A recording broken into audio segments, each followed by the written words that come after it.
every patient was a dollar sign. How much can you get done? How much can we bill? And how fast can you get them in and out and get the next one back? I expect to go to a dental practice and I expect them to tell me the truth. Being ethical and focused on patient service and quality care, that's the foundation of our company. Nothing's wrong with making money if you're doing it properly, ethically. Were you? Absolutely not.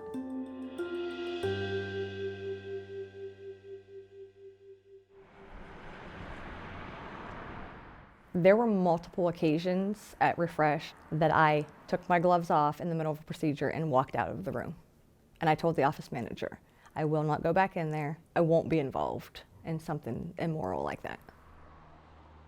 On a personal basis, I've watched them drilling perfectly healthy teeth multiple times a day, every day. It wasn't about how well was the treatment done. It was about how much did you make on that treatment.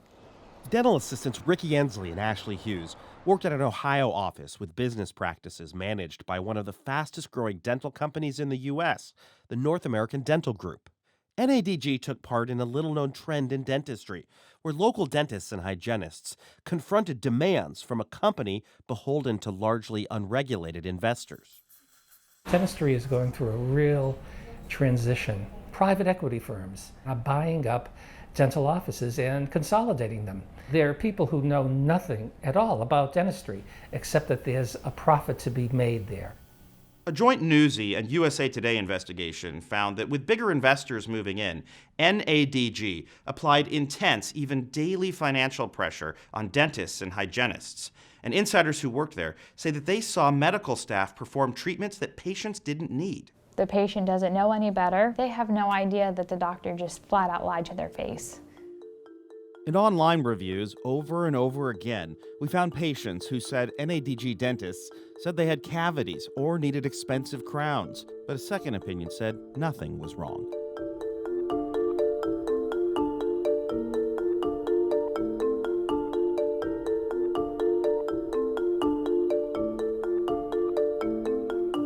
I don't normally review things on Google, but I felt really strongly about how wrong it is to tell somebody that they need all this dental work when they actually don't. There's a slide that's just your size. Verena McLean went in for a regular cleaning. She says she had no issues with her teeth, but she left with a nearly $6,000 treatment plan for 4 crowns, meaning her teeth would have to be drilled down to a nub and capped. I definitely felt like he and his office staff were pressuring me, like, oh, this is really urgent, though. Then my husband and 2 other friends also came back with lots of treatment plans. I decided, I should really get a second opinion. My new dentist told me I didn't need anything done. My recommendations, 100%, I stand by them, even if another dentist disagrees with that particular treatment. Dr. Dan Kruger was Verena's dentist at Indiana's Life Smiles Dentistry and a part owner of the entire North American Dental Group, meaning the more profit NADG brought in, the more he stood to gain too. I do not think I was an aggressive dentist. I do think that I was not the ultra-conservative dentist, but I do think dentistry is really soft on specifically saying this is the line for when you treat and then when you don't treat. Patients should be the one saying no, not the dentist. But Harvard dental instructor Dr. Nick Della Russo says dentistry has clear guidelines. When he looked at McLean's charts, I don't see the need for 4 crowns. I don't see the need for any crowns. She might need to have her teeth cleaned in appropriate dentistry. It's one thing if you go to a car mechanic and they recommend something that you don't really need, but losing your perfectly healthy teeth, it's a part of your body that they're violating. How dare you try to do that to me? At North American Dental Group, our culture is derived from the actions of thousands with one unified goal: to change dentistry.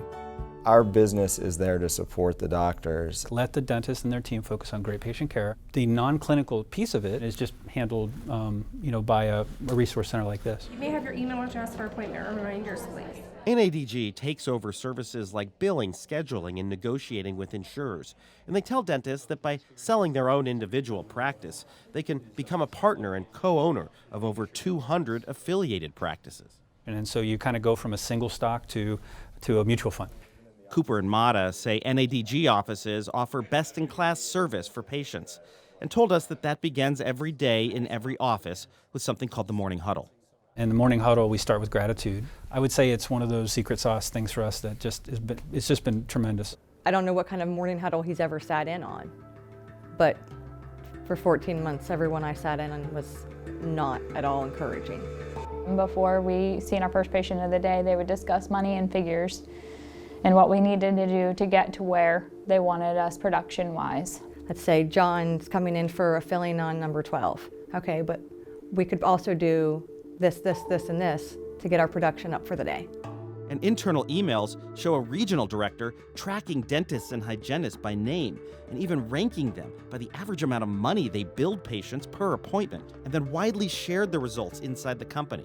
The regional manager emailed every single day to ask about our numbers. They could see our schedule. They were able to access patient records, all their x-rays, and go from there. There are people who we've talked to who would say that they felt daily, weekly, monthly, constant pressure. They've told us that they're reminded in the morning huddle how they're doing on revenue targets. And that has felt to multiple people that we've talked to as undue pressure. I think you're confusing revenue targets with budget. There's a big difference. And I think that if those dentists were struggling in leadership, were struggling with maintaining a team, yeah, they can certainly feel pressure. I mean, it's it's a profession. It's a high-stress profession. Insiders also reported potential conflicts of interest, like how staff members who patients depend on for honest health advice are rewarded for exceeding revenue targets. Every month, if we exceeded our expectations on our budget, we would get a percentage of that on our added to our paychecks. Whenever a team member, if they're working hard and whatever, there might be a monetary bonus, yeah. It is out of the ordinary for an assistant to know what that office is bringing in monthly and yearly, because quite frankly, that's none of our business. Our business is the patient. Cooper and Mata say protections are in place to prevent overtreatment. We have quality assurance committee and peer-to-peer review to ensure that we would never tolerate any treatment to be done on a patient that isn't necessary. Everything that's clinical is 100% doctor-owned and doctor-controlled. They're in control of every facet of the treatment planning. That is their license in that building. They have to make the clinical decisions. But that email from NADG's regional director, Sarah Watson, tells a different story. Her LinkedIn profile touts years of prior experience in consumer retail, not medicine. But she's still asking dentists who have a budget deficit if they're following procedures in order to increase the number of fluoride treatments and bone grafts, and suggests that they get patients to agree to treatments prior to talking about out-of-pocket costs. Any influence over the dentist's ability to make the clinical decisions independently in the best interest of the patients is wrong. The American Dental Association's Dave Preble says suggesting treatments based on budget deficits, not patient needs, is indefensible. And he's concerned that regulation's not keeping up with the industry's changes, as state boards only regulate and investigate licensed individuals, not business pressures. If a dentist needs to be a whistleblower, there needs to be somebody listening to that whistle. That's what we're saying. There needs to be some sort of a regulatory environment, but state boards have no purview over non-dentist entities. And in that Wild West environment, NADG has exploded nationally, growing to more than 200 offices in 13 states so far, with the growth fueled by private equity investors, who even became influential members of NADG's board of directors. They are not passive investors. They actually take over the company, tell it what to do, how to treat its workers, and so on, which is a little bit concerning for what may be clear reasons. We're not really sure that Wall Street is the best place to make medical decisions for us. Private equity expert Eileen Applebaum says the pressure for NADG to reel in more money from patients grew because of the way the company funded much of its expansion, by turning to what she calls the shadow banking system, largely unregulated Wall Street investors who helped the firm acquire high-interest, higher-risk loans. We're not talking about you went to the bank and got a loan. We call it speculative debt. It's junk bond debt, so to speak. Cooper and Mata declined to say how much debt NADG took out, but Verena McLean's dentist says pressure from debt had grown so severe by 2017, company leaders pushed the firm's co-owners to seek out tens of millions of new debt just to keep the company afloat. This was a do or die moment for the company. We got to get this financing. Felt like if I did not sign that paper, the company was in jeopardy, hence my investment would have been in jeopardy too. Internal financial reports we saw show the debt only went up the next year, going from $128 million to nearly $250 million by the end of 2018. The dental group has to do whatever it takes to pay the interest on the debt, and that's where the pressure is here. I don't feel the pressure for hitting revenue targets, but I know that other dentists do feel that pressure. When they're putting pressure on the dentist about how much money and revenue they need to produce for the month, the week, the year, that's a problem. Refresh dental assistants Ensley and Hughes say it all rolled down to patients as company leaders ignored internal complaints about overtreatment. Every time I saw something, I would go to the office manager. They would tell me that they document it, send an email to our regional, who in turn would go up the chain of command. When I would try to address something that I knew was not standard of care or I knew would harm a patient, nothing ever got done. No one ever investigated that I'm aware of. So I went to the state dental board. Ensley made a formal complaint about a dentist there to the Ohio State Dental Board related to inadequate care, unhygienic practices, and overbilling patients. The response: as a result of the board's investigation, appropriate action has been taken to ensure the standard of care for the profession. But the board never made any action public. NADG declined to respond to allegations from Ensley and Hughes. NADG is continuing to grow. Swiss investment firm Jacobs Holding purchased the firm last August, creating the first transatlantic dental group. And early this year, they expanded into Texas. Jacobs has not responded to repeated inquiries, but private equity's move into dentistry is only growing. U.S. private equity firms are reportedly struggling to try and find ways to spend the record amount of cash that they're sitting on. We think there are some very attractive opportunities in healthcare. There's a lot of consolidation that's possible. This is a pretty profitable business. The cash flow is pretty predictable. It checks all of these boxes. When you see that trend, private equity-driven dental service organizations growing in the United States, what does that say to you?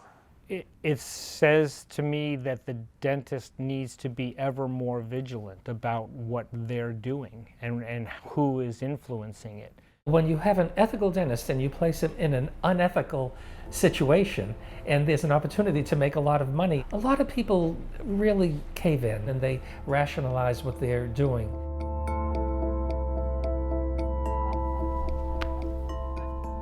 Nothing changed. You still had your morning huddle, you still had your goals to meet, you still had treatment to add. Everything stayed the same. It didn't matter what doctor was there. I quit. I can no longer be associated and watch the damage, the lack of care, the fact that money was the only thing in that office that I felt like they cared about. It's not who I am.